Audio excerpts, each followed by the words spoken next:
بسم اللہ الرحمن الرحیم نحمدہ ونصلی ونسلم علی رسولہ الکریم اما بعد میرے عزیزوں اور بھائیوں، رمضان مبارک کا مہینہ جیسے جیسے قریب آ رہا ہے تو اللہ کے نیک بندوں کی، اللہ کی محبت اور قرب کے طلبگار اور چاہنے والے، اللہ تعالیٰ کی محبت کی باتوں میں، اللہ تعالیٰ کی قرب کی جو ادائیں ہیں ان میں جنہیں لذت محسوس ہوتی ہے، فرحت و سرور اور خوشی محسوس ہوتی ہے، میرے پیاروں ان کے دلوں کی بہاریں جو ہے وہ بڑھتی جا رہی ہے، خوشیاں بڑھتی جا رہی ہے۔ اس لیے ایک عالم دین بیان کر رہے تھے اور اچھی بات کہی انہوں نے اپنے جمعہ کے خطبے میں، بڑی اچھی بات کہی جی۔ انہوں نے فرمایا کہ رمضان مبارک کا مہینہ، جیسے ہی آپ حضرات کو اتنا تو پتہ ہے کہ یہ تیسری قسط ہے ہماری رمضان کی تیاری، اس عنوان سے کچھ باتیں چل رہی ہے جی۔ بعض ساتھیوں نے بیچاروں نے بہت خوشی کا اظہار کیا اس پر، تو بہرحال دل خوش ہوتا ہے کہ کوئی توجہ دھیان سے سننے والے ہیں ماشاءاللہ۔ تو اسی عنوان سے چند باتیں اور ہیں، انشاءاللہ دو چار قسطیں جتنی بھی ہو دھیان سے سنیں اور تیاری باقاعدہ شروع کر دیں میرے عزیز و بیان سننے کی ہم کو عادتیں تو پڑ رہی ہے، لیکن عملی زندگی میں وہ بات نہیں پیدا ہو رہی جو ہونی چاہیے۔ تو ایک عالم دین اللہ والے بیان کر رہے تھے اور بڑی اچھی بات کہی انہوں نے، یہ فرمانے لگے کہ رمضان مبارک آنے سے پہلے تین قسم کے لوگ ہو جاتے ہیں، تین کیٹیگری ہوتی ہے لوگوں کی، تین قسم، تین درجے ہوتے ہیں، یعنی اپنے مسلمانوں کی بات ہے یہ، غیروں کی نہیں۔ ایک تو وہ لوگ ہیں جو خوشی سے جھوم اٹھتے ہیں اور دل باغ باغ ہوتا ہے، مغفرت کا مہینہ آ رہا ہے، رحمت کا مہینہ آ رہا ہے، جہنم سے آزادی کا مہینہ آ رہا ہے، اپنے اللہ سے اپنے حق میں فیصلے کر آئیں گے، روئیں گے، تڑپیں گے اور اپنے درد دل کی، دکھ دل کی داستانیں اپنے مولا کے سامنے رات کی تنہائیوں میں پیش کریں گے۔ زیادہ وقت مسجدوں میں گزرے گا، قرآن کی تلاوت میں گزرے گا، اللہ کی یادوں میں گزاریں گے، ایسی ترتیب بنائیں گے، اور یعنی مطلب جیسے محبوب سے ملنے کی گھڑیاں، سنو میرے بھائیو، محبوب سے ملنے کی گھڑیاں کسی عاشق اور کسی محب کے لیے، کسی چاہنے والے کے لیے بتاؤ مسرت خوشی کی ہوتی ہے کہ نہیں؟ اللہ عز و جل کے قرب کی ایسی ایسی شکلیں، رمضان کا مہینہ تو اللہ کی رحمتوں سے لبریز ہے جی، اللہ کی رحمت اور قرب کی جو بہاریں ہیں، اور کہنا چاہیے کہ جو اس کی ٹھنڈک قلب کو محسوس ہوتی ہے۔ اپنے بزرگوں کے اکابر کا رمضان کتابوں کا مطالعہ کریں، ہم پڑھتے کہاں ہیں؟ آج تو لوگ بس نیٹ کی دنیا میں مگن ہیں، اپنے خبریں دیکھ لی اور کچھ ادھر ادھر سے کسی نے بھیجا اس کو پڑھ لیا۔ ہم اپنے اکابر کی سوانح اور ان کی زندگی پڑھیں جی ہاں، کتنی صحابہ کرام سے قریب تھی اور ان کی زندگیوں سے ملی ہوئی تھی۔ بہرحال تو خوشی میں کی لہریں بدن میں دوڑتی ہے، اگر کسی کو پتا ہو کہ تیرے معشوق سے ملنے کا اب ایک مہینہ باقی ہے، محبوب سے ملنے کا ایک مہینہ باقی ہے، اور یہ چل رہے ہیں دن اور کٹتے جا رہے ہیں، ایک ایک دن اس کو گزارنا بھاری ہو جاتا ہے، کب جلدی سے میں پہنچوں گا کہ وہ لمحات آئیں گے۔ اللہ عز و جل میرے عزیزوں اور بھائیوں، روزانہ افطار کے وقت میں کتنے انسانوں کی بخشش ہوتی ہے، روایتوں میں موجود ہے، یہ مضامین پڑھنے کے ہیں، روایتوں میں موجود ہے جی، لاکھوں روزانہ افطار کے وقت میں، اور پھر جی اس کے بعد جو آخری وہ ہوتا ہے، مطلب خلاصہ یہ کہ مغفرت کے بہانے، رحمت کے بہانے، جی ہاں 10 لاکھ کا لکھا ہے، 10 لاکھ آدمی روزانہ جی افطار کے وقت میں جہنم سے آزاد کیے جاتے ہیں۔ تو پیارو، ہم کو جہنم سے آزادی کیا مطلوب و مقصود نہیں ہے؟ بہرحال جب آدمی قرآن پڑھتا ہے اسے ایسی لذت اور سرور اور چاشنی اور حلاوت اور مٹھاس، یعنی ایسا کہ جیسے پورا سر سے پیر تک مجسم و نور ہو گیا، اور سکون جیسے اس کے قلب میں سکون کے دریا بہ رہے ہو، ایسا محسوس ہوتا ہے۔ بہرحال تو بڑی اچھی بات انہوں نے کہی، فرمانے لگے کہ 3 قسم کے لوگ ہو جاتے ہیں۔ ایک تو وہ ہیں جو رمضان کی آمد کی تیاری میں، انگلش میں بولتے ہیں اسے کہ I can't wait for that، میں انتظار نہیں کر سکتا، اتنا شوق لگا ہوا ہے، انتظار میں رہتے ہیں اور ایک ایک گھڑی کو گنتے ہیں، ایک ایک لمحے کو وہ جی بہت یعنی یہ سمجھ کے گزارتے جلدی گزرے تاکہ رمضان، اور جیسے ہی رمضان کا چاند نظر آیا بس ایسا لگتا ہے جیسے وہ جنت کے کسی باغیچے میں جا بیٹھے ہوں۔ یہ اللہ کے نیک بندے ہیں، اولیاء اللہ ہیں، اللہ ان سے محبت رکھتا ہے، وہ اللہ سے محبت رکھتے ہیں۔ اللہ کے قرب کی اداؤں میں ان کو لگنا محبوب اور پسند ہوتا ہے، مشغلہ ان کے مشغلہ حیات ہوتی ہے چیز۔ ایک تو وہ ہے، اب جو میں بیان کروں تو ہم اپنے کو اس میں ذرا تطبیق کے ساتھ سنیں، تطبیق دیں کہ ہم کون سے میں سے ہیں۔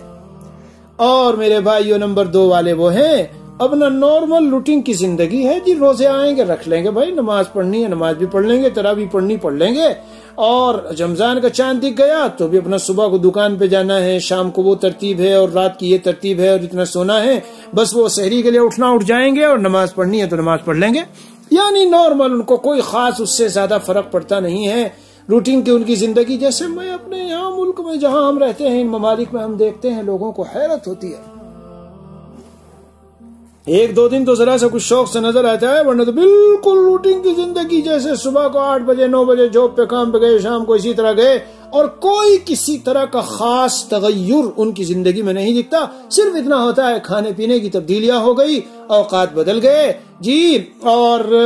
رات کو سونے کی اٹھنے کی جاگنے کی یہ ذرا سا تھوڑا سا سسٹم بدلتا ہے، باقی 24 گھنٹے نارمل۔ تو رمضان آ رہا ہے، ٹھیک ہے گزر جائے گا، ان کو نہ اس سے کوئی خاص شوق اور لگن اور دلچسپی اور جیسے جذباتی انداز ہوتا ہے وہ بھی کچھ نہیں ہے جی، اور دوسرا پہلو بھی نہیں کہ اس کو بوجھ اور بھاری سمجھے۔ یہ دوسرے قسم کے لوگ ہیں جی، یہ ان کو کہا جائے گا کہ عام مسلمان جو بیچارہ زندگی گزارتا ہے۔ اور میرے عزیزو تیسری قسم تو بہت خراب قسم ہے، وہ لوگ ہیں جب رمضان کا مہینہ آیا تو ان کے تو ہاتھ پیر پھول گئے اور اندر سے گھبراہٹ شروع ہو گئی، اور ذہنی طور پر وہ الجھن میں ہیں کہ ارے یار گرمی کا زمانہ ہے، اتنا لمبا دن ہے اور مجھے یہ بھی کام ہے اور وہ بھی کام ہے، اور میں کس طرح سے روزہ رکھوں گا، اور پیاس کا یہ عالم ہوگا، اور کام کیسے کروں گا، اور فلاں، اور بس انتظار میں ہے کہ جلدی سے آئے اور گزرے اور ختم ہو، کیوں؟ اس لیے کہ کھائے پینے بغیر مطلب خلاصہ یہ کہ ایک بوجھ سمجھے۔ جیسے بہت سے لوگ تو جب زکوٰۃ دینے پہ آتے ہیں تو وہ یوں نہیں سوچتے کہ مطلب اتنا پیسہ میں نکال رہا ہوں، اور میرے پاس 40 لاکھ ہیں تو میں 1 لاکھ نکالنا ہوگا مجھے، اتنا زیادہ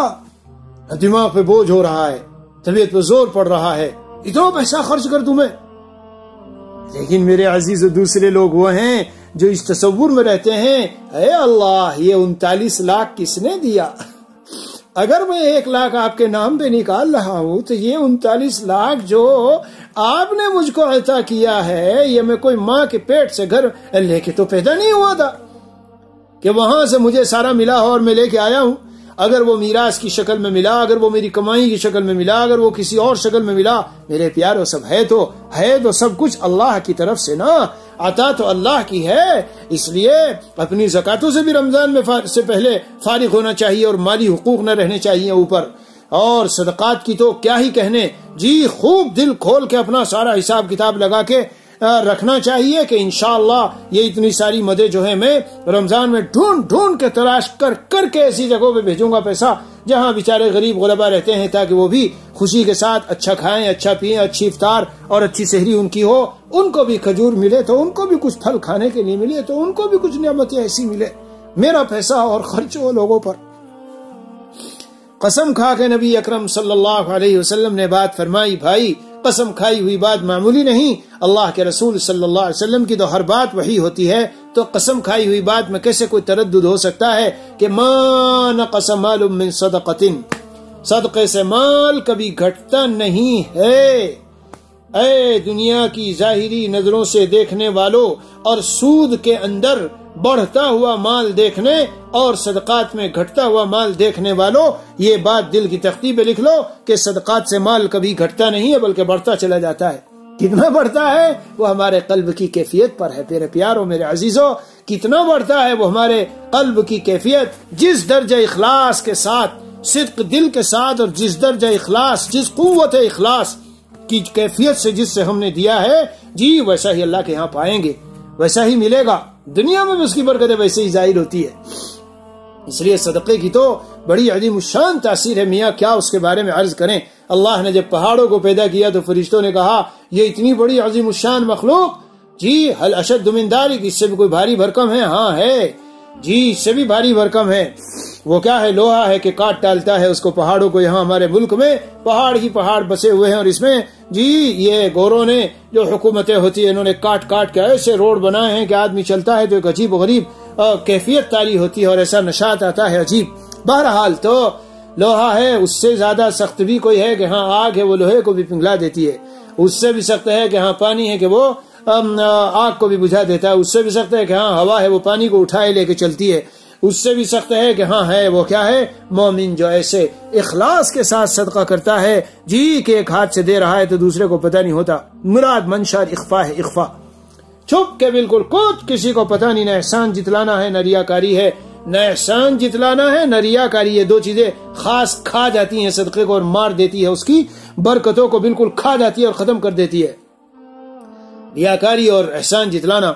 تو مضمون تو بہرحال یہ پھر اس پر تو تقریر مستقل پورا ایک بیان ہے کہ اس میں آپ صلی اللہ علیہ وسلم نے کتنی عظیم الشان طاقت اور پاور صدقے کی بتائی اور اس سے کتنی قسم کی بلائیں اور کیا کیا ختم ہو سکتا ہے. بہرحال اس کی بھی کثرت ہونی چاہیے رمضان میں. تو ابھی سے اپنا ذہن بناؤ گے نا، جب ذہن بناؤ گے کہ یہ مال ہے، حسابات لگاؤ گے جی تو اس میں سے پھر نکالو گے کہ اللہ نے مجھے اس سال میں اتنا دے رکھا ہے، چلو ذرا اتنا میں نکال کر ڈھونڈ کر تلاش کروں، دوستوں کو فون کروں، جیسے کاروبار کے لیے فون ہوتا ہے، بزنس کے لیے، دنیاوی ضرورتوں کے لیے. میرے عزیزوں اسی طرح صدقات. ابھی آج ہی صبح میں نے کسی کو کہا بھائی تم زکوٰۃ نکالتے ہو تو اس کو ایک ذمہ داری سمجھو، اپنا کام سمجھو. اسے ایسے نہ سمجھو کہ بس ایسے ہی کوئی چیز ہے، بس نہیں، ذمہ داری سمجھیے اور کام سمجھیے اس کو، اور سمجھ کر اس کے لیے اہتمام کیجیے. عام طور پہ ہم یہ سمجھتے ہیں کہ یہ زکوٰۃ صدقات وغیرہ چلو بس دے دیا، ایسے ڈال دیا کہیں، بھائی ذمے میں بوجھ ہے چلو زکوٰۃ دے دو. نہیں عزیزو، یہ اللہ کی طرف سے عبادت ہے، عبادت مالی. سمجھ لیجئے میں جو مضمون عرض کرتا ہوں عام طور سے اس کی طرف لوگوں کی توجہ نہیں ہے. یہ اللہ کی طرف سے ہمارے ذمے میں ایک ذمہ داری ڈالی گئی، عبادت مالی. تو یوں نہیں کہ بس کسی کو بھی پھینک دو، جو ہوگا وہ اگر وہ جانے اور بس میں نے تو دے دیا. نہیں، آپ تلاش کیجئے، ڈھونڈیے اور اچھے سے پتہ لگائیے کہاں کہاں صحیح مصرف ہے، کہاں کہاں صحیح ایسی جگہ ہے، وہاں پر خرچ کیجئے. جی ہاں وہاں پر خرچ کیجئے. آج ہی صبح میں نے کسی کو سمجھایا کہ اسے بوجھ سمجھ کے لو بھائی ٹرک میں لاد لو لے جاؤ، پھر جو ہوگا کہ نہیں آپ پتہ لگائیں صحیح طرح سے، اس کا مطلب خیال رکھیے. ایسے نہیں کہ بس ایک ذمہ داری سمجھ کے کہ کندھے پہ ذمہ داری اتار دو. نہیں میرے عزیزو، تمہیں عرض کرتا تھا جس طرح زکوٰۃ کو بعض لوگ ڈانٹ سمجھتے ہیں، تاوان سمجھتے ہیں اور بوجھ سمجھتے ہیں، یار اتنے پیسوں یہ اتنی بڑی مالی رقم میں نکالوں، 40 کروڑ میرے پاس، 1 کروڑ نکالوں زکوٰۃ میں،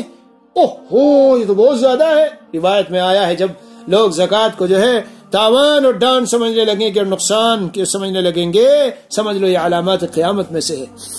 جی اسی طرح بعض لوگ رمضان کے مہینے کو ایک بوجھ سمجھتے ہیں، الجھن سمجھتے ہیں، ذہنی طور پر ایک عجیب کشمکش میں ہو جاتے ہیں کہ یارو اب بتاؤ دن بھر چائے نہیں پی سکیں گے، پان نہیں کھا سکیں گے، بیڑی سگریٹ نہیں پی سکیں گے، اور یہ نہیں اور وہ نہیں، اور کیسے گزرے گا، اور ہائے جلدی سے گزر جائے اور ختم ہو جائے، ان کو دن کاٹنے مشکل ہوتے ہیں. میرے عزیز یہ محروم القسمت لوگ ہیں، بیچارے محروم القسمت لوگ ہیں.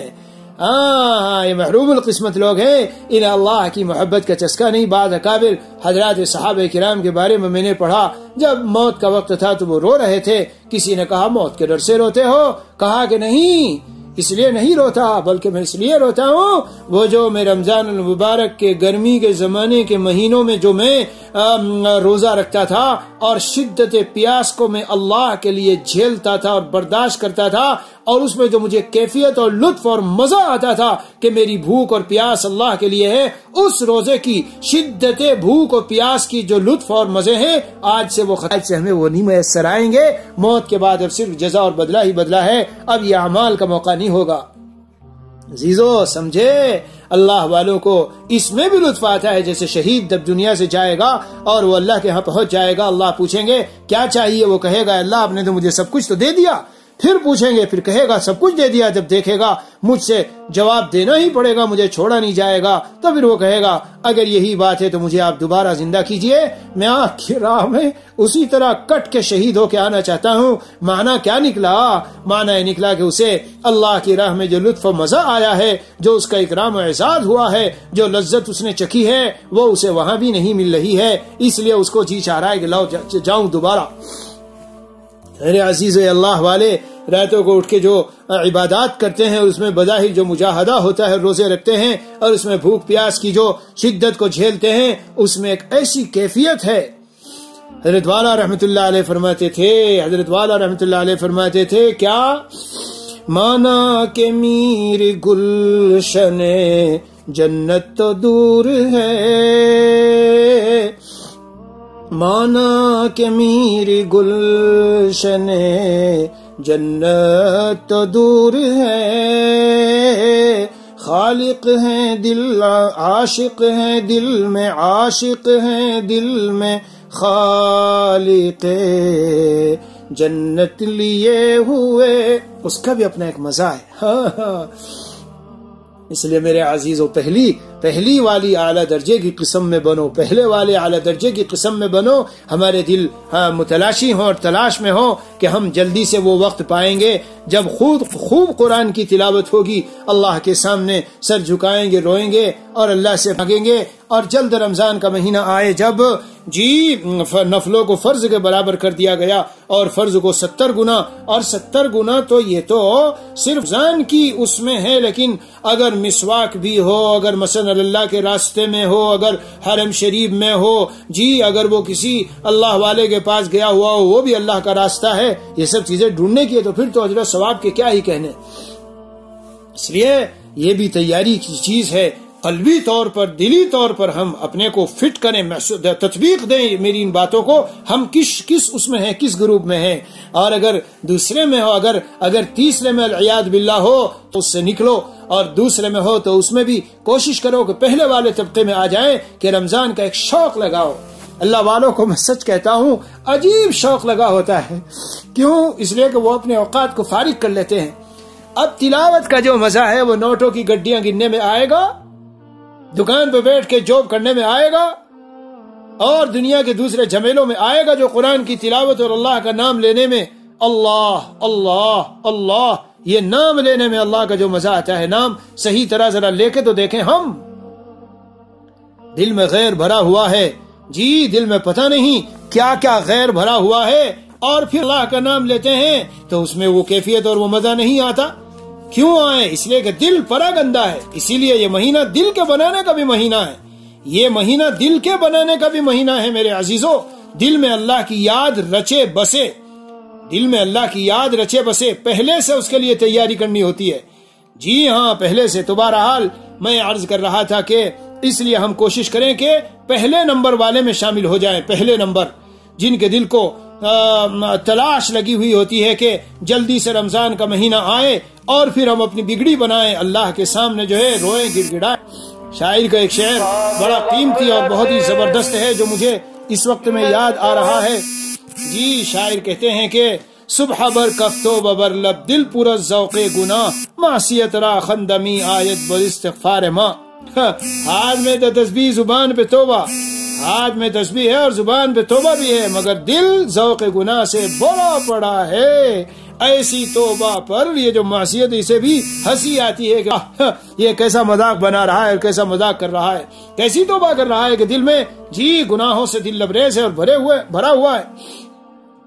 اللہ تعالی ہمیں تیاری کی صحیح توفیق دے، اور انشاءاللہ پھر اور اس کے بعد چوتھی ایک قسط ہوگی تو اس کے اندر میں مزید باتیں عرض کروں گا انشاءاللہ۔ آج اسی طرح اس کو مختصر چھوڑ دیتا ہوں۔ وصلی اللہ علی النبی الکریم وعلی آلہ واصحابہ اجمعین، والحمد للہ رب العالمین۔